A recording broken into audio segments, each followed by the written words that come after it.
Hi hello నమస్తే, నేను మీ Kalyan from Karikara. So welcome back to our channel. ఈరోజైతే ఒక అబ్బాయి ఇన్స్టాగ్రామ్లో కాల్ చేసి ఏమన్నా అంటే, బ్రో నాది యాక్చువల్గా వన్ సైడ్ లవ్. ఆ అమ్మాయితో నేను లో ప్రపోజల్ చెప్పే ముందే ఆ అమ్మాయి వేరే అతన్ని పెళ్లి చేసుకుని వెళ్ళిపోయింది. సో దాని గురించి నా ఫ్రెండ్స్ దగ్గర చెప్తే వాళ్ళు ఏమంటున్నారంటే, అరే లైట్ తీసుకో, వన్ సైడ్ లవ్వే కదా, దాంట్లో ఏముందని అంటున్నారు.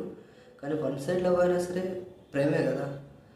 అది వాళ్ళకి ఎలా చెప్పాలో నాకు అర్థం కావట్లేదు. మీరు ఏదైనా కొద్దిగా దాని గురించి చెప్తారన్నాడు. సో డెఫినెట్గా బ్రదర్, ఖచ్చితంగా చెప్తాను.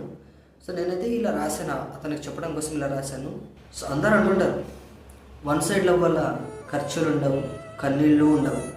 కానీ వారికి ఏం తెలుసు, ఖర్చులు ఉండకపోవచ్చు కానీ కన్నీళ్ళు ఉంటాయి, కలవడాలు ఉండకపోవచ్చు కానీ కలవరింతలు ఉంటాయి, మాట్లాడకపోవచ్చు కానీ మనసులు ఇచ్చిపుచ్చుకుంటారు. నిజం చెప్పాలంటే టూ సైడ్ లవ్లో కన్నా వన్ సైడ్ లవ్లోనే ప్రేమ ఎక్కువ, బాధ కూడా ఎక్కువ.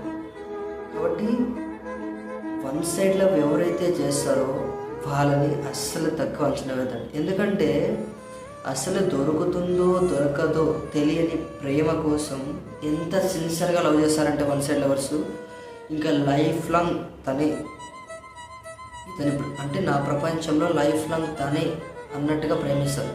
కాబట్టి వాళ్ళే నిజమైన ప్రేమికులు, ఓకేనా?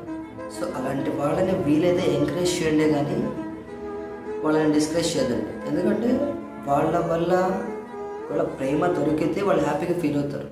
ప్రేమ దొరకలేదు అనుకోండి, వాళ్ళని ఇబ్బంది పెట్టేది ఇలాంటివి ఏం చేయరు. కాబట్టి వన్ సైడ్ లవర్స్ ఎవరైతే ఉంటారో వాళ్ళే ట్రూ లవర్స్. ఓకే, ఇది నచ్చితే కనుక లైక్ చేయండి, షేర్ చేయండి, కామెంట్ చేయండి. సో మీకు ఇలాంటి వీడియోస్ కావాలంటే ఖచ్చితంగా నాకు కామెంట్ చేయండి.